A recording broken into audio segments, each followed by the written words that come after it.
I am the original. I am the best. I care not what that journal says. It's wrong. Just wrong, wrong, wrong. I am the original. Aren't I? I finger my Pokeballs around my waist. My Pokemon. My partners, my faithful companions, my best friends.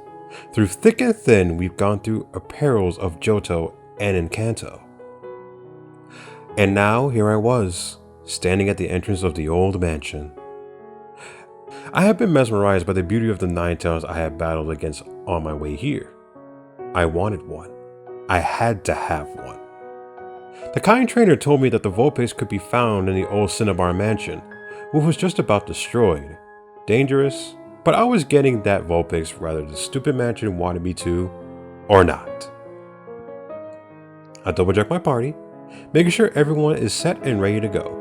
My Feraligatr, Beedrill, Noctowl, Umbreon, and Rapidash all seemed ready. But there was the question of whether or not if he was ready. I bit my lip, having been told by a friend of the journal that was scattered around the mansion. He had pointed out the connection of my dearest boy, and I, of course, denied every single thing he pointed out. I had to. My Pokemon were practically my children, and what parents would not try to protect their children?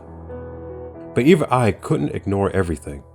I decided to just keep him in his Pokeball for the trip, even if his psychic powers would be good enough against poison Pokemon that practically ruled the place. I took the ball and shoved it down deep into my backpack. I made sure I had plenty of potions, antidotes, and burn heals. After finding satisfaction in my own storage, I slugged the backpack across my back and called out my Rapidash. I kindly asked her if she would light up the dark mansion for me, and the Pokemon whinnied and flared brightly. I smiled and thanked her, guessing that was a yes. I'm so tired. Where are we? I can tell it's dark and stuffy. It's hot too. Too hot. I don't like it. Why can't I see this feeling? Why do I have it? Why do I suddenly feel so ice cold? Where are we? I felt the Pokeball rattle in my backpack. Considering my bag was so loaded with stuff, I was surprised I could feel it. My boy must be in distress. I frowned because I knew he didn't like being in dark places, and yet I still did this to him. He'll be upset, but not as much as he would if he was out. The lesser of the two evils, I suppose. And I simply couldn't leave him in the storage system. He'd live. I slid my Pokédex out in my pocket, looking for the picture of the Vulpix on the screen. Studying it, I scanned over its info.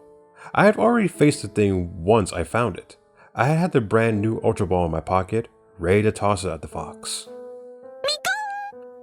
My gaze snapped up from the screen, my eyes widened, and my prize had come to me, it seemed. Who was I to complain about that?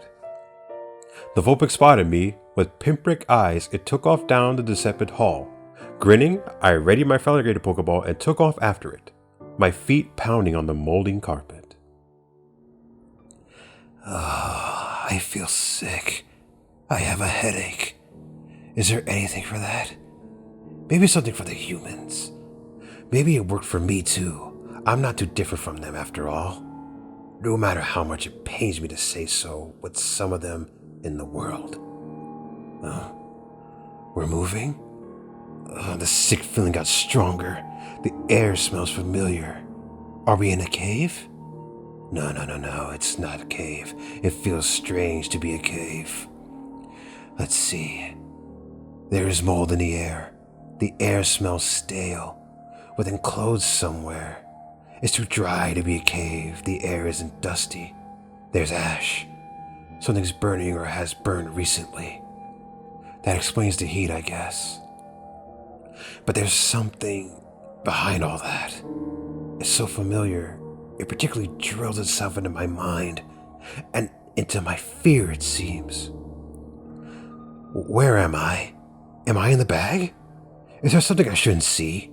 Why not? I'm strong enough to handle it. I'm strong enough to handle anything. I chased the Vulpix through the dark.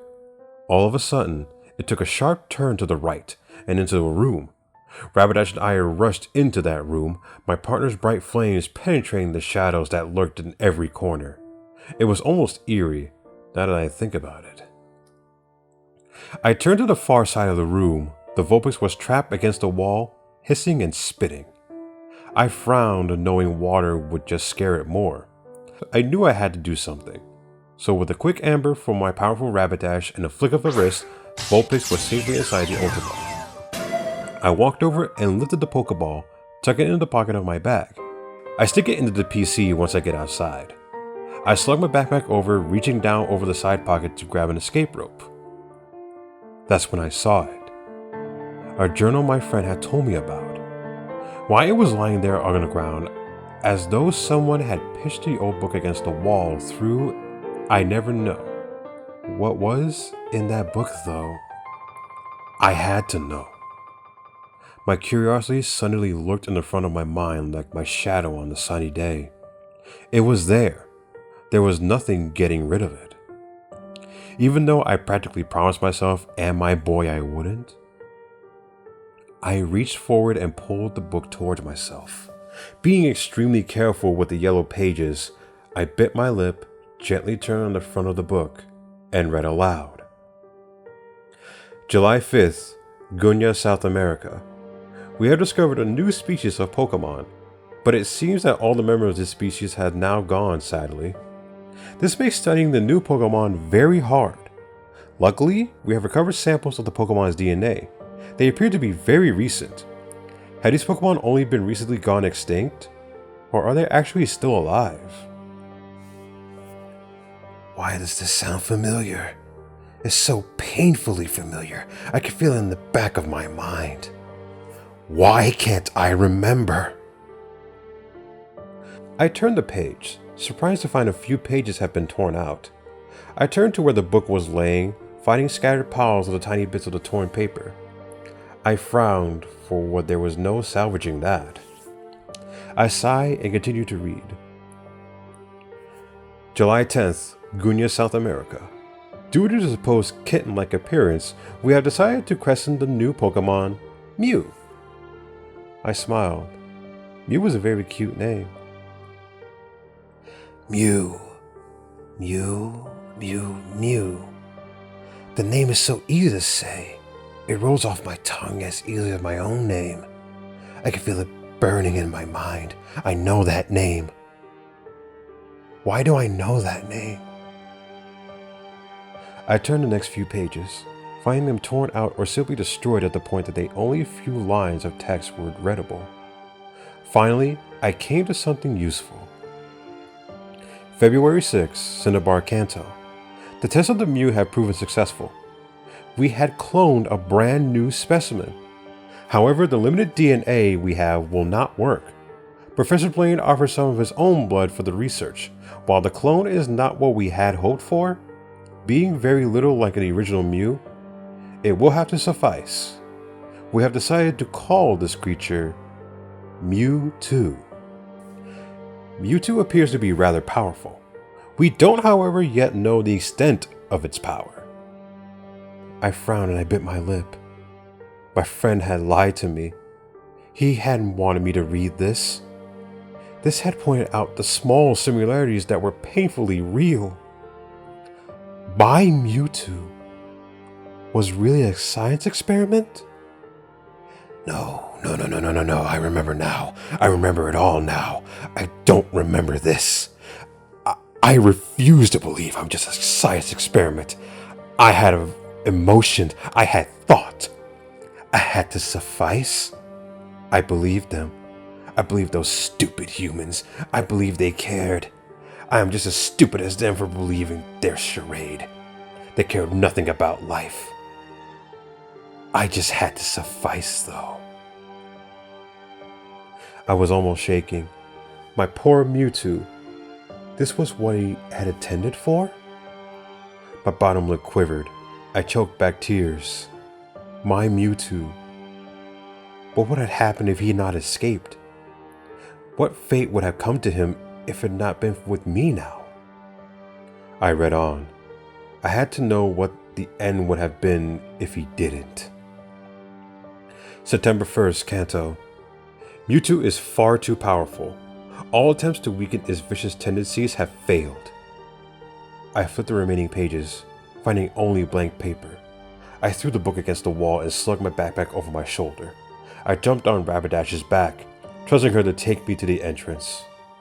I just had to get out. I remember now, oh so vividly.